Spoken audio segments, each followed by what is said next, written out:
Quando nós estamos analisando um sistema em duas dimensões, ou seja, quando nós estamos analisando um sistema no plano definido pelos eixos x e y, nós podemos ter um ponto de contato ou uma linha de contato. Nos exemplos 17.5 e 17.6, nós tínhamos apenas pontos de contato. E nesses pontos, as forças normais podiam aumentar ou diminuir. Nesse caso, não. Nesse caso, nós temos uma linha de contato. Com isso, o ponto onde a força normal está presente, ela pode ser deslocada para a esquerda ou para a direita. Nesse caso, a força normal, que eu estou chamando de NC, está sendo deslocado à direita para contrabalancear o sistema, porque a força P gera um momento no sentido horário. A força normal NC tende a gerar um momento no sentido anti-horário, fazendo um contrabalanço do momento, porque a força P tende a aumentar o momento presente no sentido horário. E, por outro lado, a força NC tende a contrabalancear, gerando um momento no sentido anti-horário. Né? Então, sem fazer contas, nós sabemos que o ponto O, que é o ponto onde a força normal está presente, vai ser deslocado à direita. Então, quanto maior a força P, o quanto maior a distância em relação ao solo, mais vai deslocar essa normal. Nesse caso, nós vamos apresentar três equações também: somatórias de forças na direção x, somatório de forças na direção y e somatório de momento em relação ao ponto. Podemos realizar somatório de momento em relação ao ponto G.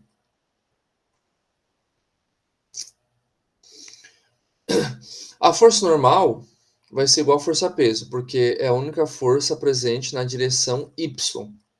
Então, quando nós fizermos o somatório de forças na direção y, vamos perceber que na direção y nós temos apenas a força-peso. E com isso, a normal NC vai ser igual à força-peso, que vale 490,5 newtons. A força de atrito é igual à força normal multiplicado por 0,2. Com isso, nós vamos obter que a força de atrito presente entre o caixote e o solo, na superfície de contato entre a base do caixote e o solo, essa força de atrito vai ser igual a 0,2 multiplicado por 490,5, que vai dar 98,1. A força de atrito vai ser igual a 98,1. Como essa força é inferior a 600 newton,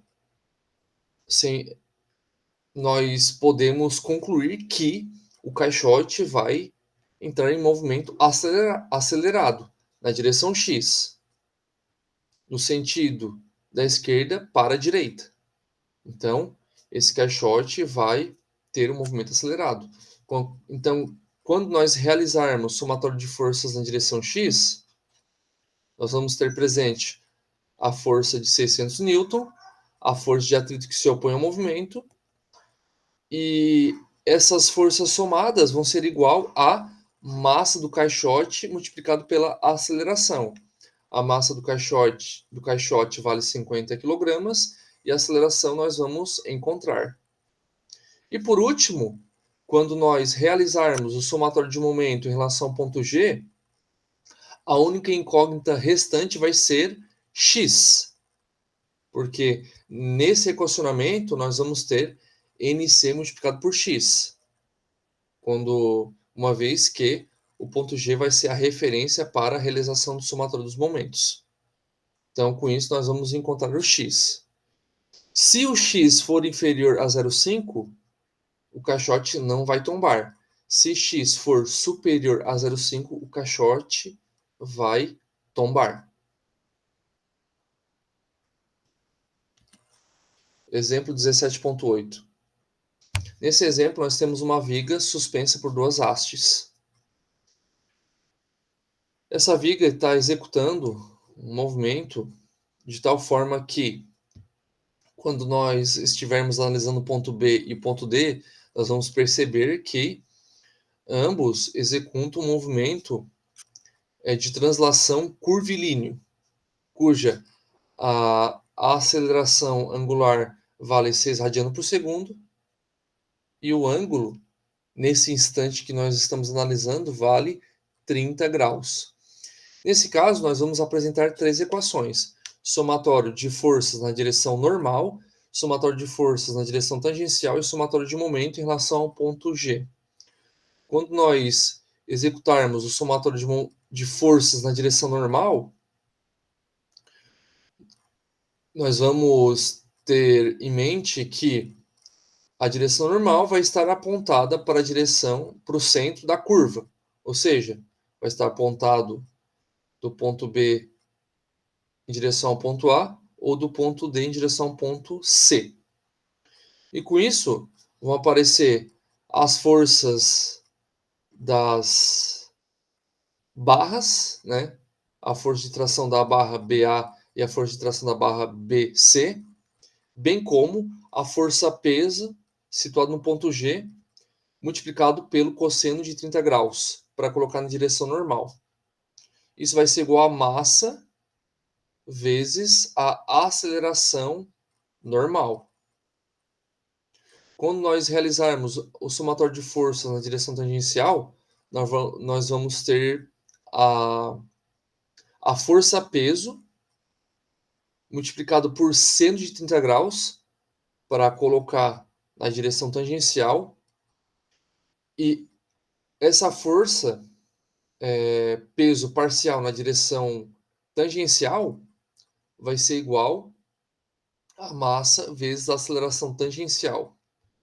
E por último, no somatório dos momentos em relação ao ponto G, vão estar presentes as forças de tração das hastes na direção vertical multiplicado por 0,4. Então vou pegar as forças de tração em cada haste, multiplicar por cosseno de 30 graus, vou somá-las e... Não, eu vou pegar essas forças das hastes, multiplicar por cosseno de 30 graus e vou multiplicar pelas distâncias de 0,4 em relação ao ponto G. Logo, eu vou concluir que as forças de tração em cada haste, as forças de tração das hastes vão ser iguais. Então, a força de tração na haste AB vai ser igual à força de tração na haste CD. E as incógnitas serão as forças de tração nas hastes, a aceleração normal apontada para o centro da curva e a aceleração tangencial.